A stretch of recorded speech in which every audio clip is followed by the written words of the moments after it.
Welcome to Uma ಅಡುಗೆ ಮನೆ. ನಾನಿವತ್ತು ಮಾಡಿ ತೋರಿಸೋ ರೆಸಿಪಿ ಪಾಲಕ್ ಪನ್ನೀರ್ ಹೇಗೆ ಮಾಡೋದು ಅಂತ ತೋರಿಸ್ತಿದ್ದೀನಿ. ಒಂದು ಬಾಣಲಿನ ಫಸ್ಟು ನೀರು ಹಾಕ್ಕೊಂಡು ಬಿಸಿಗೆ ಇಟ್ಕೊಳ್ಳಿ. ಆಮೇಲೆ ಇದರಲ್ಲಿ ನಾವು ಎಷ್ಟು ಪಾಲಕ್ ಸೊಪ್ಪು ತೊಗೋತೀವೋ ಅಷ್ಟನ್ನೆಲ್ಲ ಆ ನೀರಲ್ಲಿ ಹಾಕ್ಕೊಂಡು ಚೆನ್ನಾಗಿ ಕುದಿಸ್ಕೋಬೇಕು.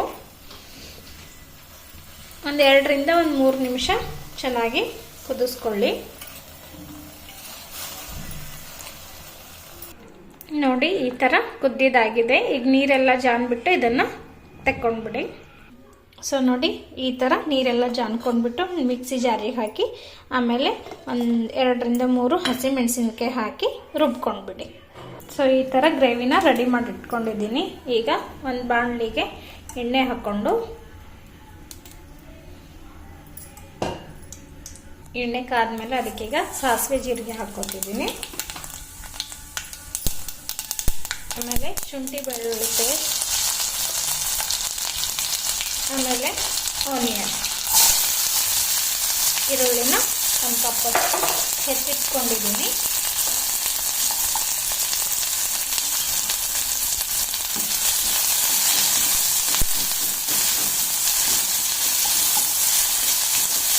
ಇದನ್ನು ಚೆನ್ನಾಗಿ ಬೇಯಿಸ್ಕೋಬೇಕು. ಆಮೇಲೆ ನಾನಿಲ್ಲಿ ಹಸಿ ಬಟಾಣಿ ತೊಗೊಂಡಿದ್ದೀನಿ. ಸ್ವಲ್ಪ ಹಸಿ ಬಟಾಣಿ ಹಾಕ್ಕೊಂಡು ಆಮೇಲೆ ಸ್ವಲ್ಪ ಕೊತ್ತಂಬರಿ ಸೊಪ್ಪು,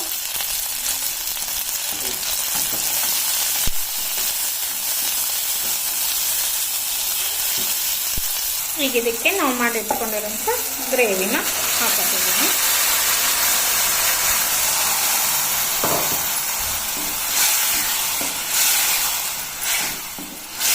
ಆಲ್ರೆಡಿ ಹಸಿಮೆಣಸಿನ್ಕಾಯಿ ಪೇಸ್ಟ್ ಇದೆ ಇದರಲ್ಲಿ, ಹಾಗಾಗಿ ಖಾರ ಹಾಕ್ಕೊಳ್ಳೋ ಅವಶ್ಯಕತೆ ಇಲ್ಲ. ಈಗ ರುಚಿಗೆ ತಕ್ಕಷ್ಟು ಉಪ್ಪು, ಅರಿಶಿಣ, ಜೀರಿಗೆ ಪುಡಿ, ಆಮೇಲೆ ಕೊತ್ತಂಬರಿ ಸೊಪ್ಪಿನ ಪುಡಿ ಹಾಕೋಬೋದು. ರುಚಿಗೆ ತಕ್ಕಷ್ಟು ಉಪ್ಪನ್ನ ಹಾಕ್ಕೊಳ್ಳಿ. ಆಮೇಲೆ ಅರಿಶಿಣ ಪುಡಿ, ಆಮೇಲೆ ಸ್ವಲ್ಪ ಮಸಾಲೆ, ಆಮೇಲೆ ನಾನಿಲ್ಲಿ ಒಂದು 4 ರಿಂದ 5 ಪೇಪರ್ ಮೆಣಸನ್ನ ಕೊಟ್ಟಿಟ್ಕೊಂಡಿದ್ದೀನಿ. ಇದನ್ನು ಹಾಕಬೇಡ,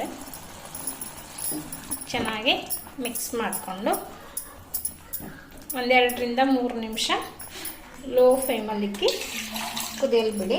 ಇನ್ನೊಂದು ಸ್ವಲ್ಪ ನೀರು ಹಾಕ್ಕೊಳ್ಳಿ.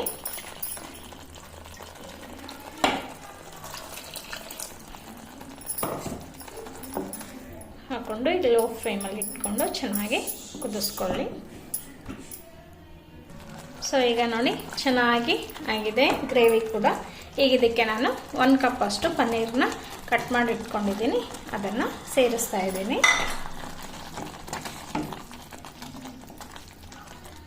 ಇದನ್ನು ಹಾಕಿ ಈಗ ಇದಕ್ಕೆ ಇನ್ನೊಂದು ಸ್ವಲ್ಪ ನಾನು ಕೊತ್ತಂಬರಿ ಸೊಪ್ಪನ್ನ ಆ್ಯಡ್ ಮಾಡಿಕೊಡ್ತಿದ್ದೀನಿ. ಆಮೇಲೆ ಇದಕ್ಕೆ 1 ಚಮಚ ಬಟರ್ ಹಾಕ್ಕೊತಿದ್ದೀನಿ.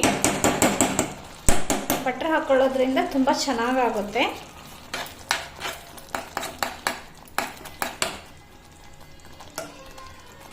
ಕ್ರೀಮಿಯಾಗಿರುತ್ತೆ ಬಟರ್ ಹಾಕೊಳ್ಳೋದ್ರಿಂದ. ಸೊ ತುಂಬ ಕ್ರೀಮಿಯಾಗುತ್ತೆ.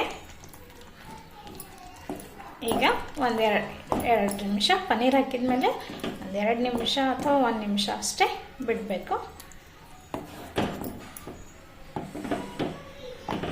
ನೋಡಿ ಪಾಲಕ್ ಪನ್ನೀರ್ ತುಂಬ ಚೆನ್ನಾಗಾಗಿದೆ. ಸೊ ನೋಡಿ ಬಿಸಿ ಬಿಸಿಯಾದ ಪಾಲಕ್ ಪನ್ನೀರು ಸಿದ್ಧವಾಗಿದೆ. ಇದನ್ನು ಚಪಾತಿ, ರೋಟಿ, ಅನ್ನದ ಜೊತೆ ತುಂಬ ಟೇಸ್ಟ್ ಆಗಿರುತ್ತೆ. ಖಂಡಿತ ನೀವು ಕೂಡ ಒಂದ್ಸರ್ತಿ ಟ್ರೈ ಮಾಡಿ ಹೇಳಿ ಹೇಗಿದೆ ಅಂತ. ನಿಮಗೆ ನಮ್ಮ ರೆಸಿಪಿ ಇಷ್ಟ ಆದರೆ ನಮ್ಮ ಚಾನೆಲ್ನ ಸಬ್ಸ್ಕ್ರೈಬ್ ಮಾಡಿ, ಲೈಕ್ ಮಾಡಿ. Thank you.